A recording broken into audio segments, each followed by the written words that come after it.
Ayun mga kapatid, oh. Yan siya. Bulaklak na po yan. Kasisibo lang po niyan mga kapatid, oh.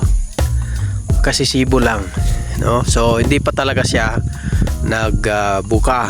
So ano lang to, bago pa lang to, bagong sibol pa lang talaga. Ito yung puno niya. Laki, no? Yun. Marami pa doon. Yun, yung iba doon, ganun din. Ganun din ang ano niya. May mga bulaklak na rin yan. So, thank you Lord.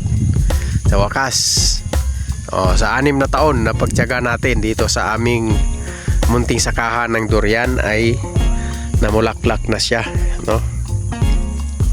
Laki na ng puno niya, oh. Iba ang puno dito mga kapatid.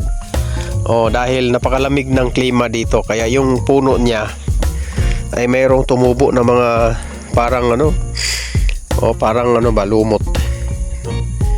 Yan, oh. Ayan siya. Yon. So ito yung kabuuan ng ating sakahan. Ayan. Maliit lang na espasyo ito, guys. Maliit lang. Oo. Nasa 21 na puno ang meron dito.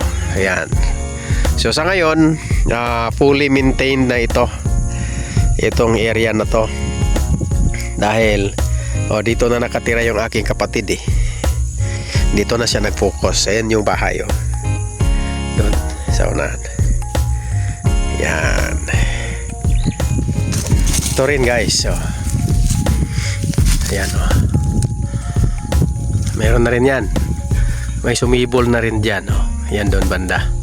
Maliit pa siya. So after mga 2 weeks siguro, kita na natin talaga na bulaklak na yan. Ayan, oh. Ayun doon do. Ayan, oh. Di ba? Yun.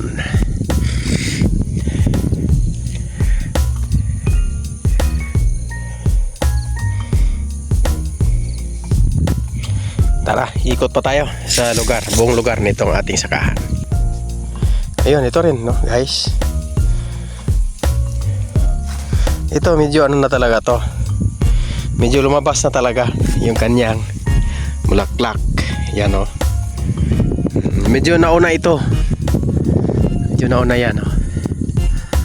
Kung tignan mo parang sprout. Pero ano na to, bulaklak na yan. Bulaklak na to. Yan, oh.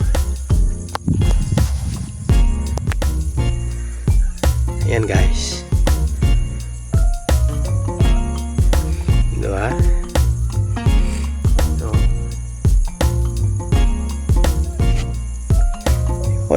So, sana tumuloy na itong sumibol na bulaklak. Para makatikim na tayo ng durian ito sa ating tanim. Ayan. Alright. Sandali lang, ikot pa tayo, ha. Mga kapatid, hindi lang po durian ang tanim natin dito, no? Meron ding mangosteen. Ito yung mangosteen natin, no? Laki na, no? Ayan.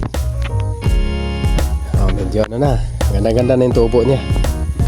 Oo. Ayan. Marang din yan, no? Yung porto na yan. Ayan, no? Guys.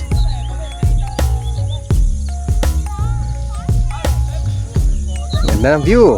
Wow. Hindi lang napakaganda ng view ang makikita mo dito, mga kapatid. Napakaganda rin ng klima. Oo. So kung nandito ka, kung gusto mo mag-relax, mag-unwind, gusto mo mag-embrace ng nature, dito ka pumunta. Oo. Talagang napakaganda ng lugar na to. Ayan, oh.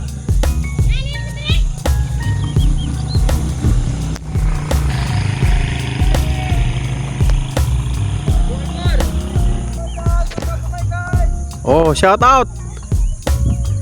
Ayun, yung mga pamangkin natin nandun, no? Ayan, no? Yung mga pamangkin natin. Ayun, mga makukulit na pamangkin. Ayun.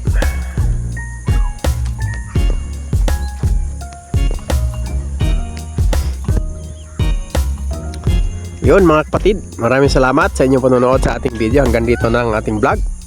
Magmula na lang po dito sa Matampa. Thank you so much guys for watching. See you next video. Bye everyone.